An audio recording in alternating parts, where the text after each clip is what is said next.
या मंचावर विराजमान, आता अक्षरशः अवघ्या काही सेकंदात जे मंचावर येतील ते या राज्याचे मुख्यमंत्री आदरणीय एकनाथजी शिंदे साहेब।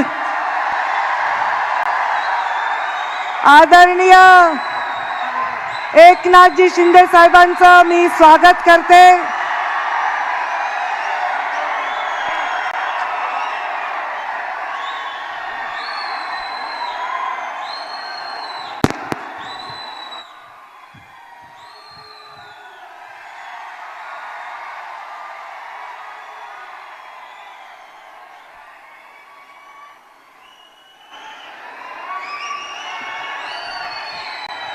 भारतीय जनता पार्टीचे प्रदेशाचे अध्यक्ष आदरणीय बावनकुळे साहेब, आता ज्यांनी मार्गदर्शन केलं ते पालकमंत्री माझे बंधू धनंजय मुंडे,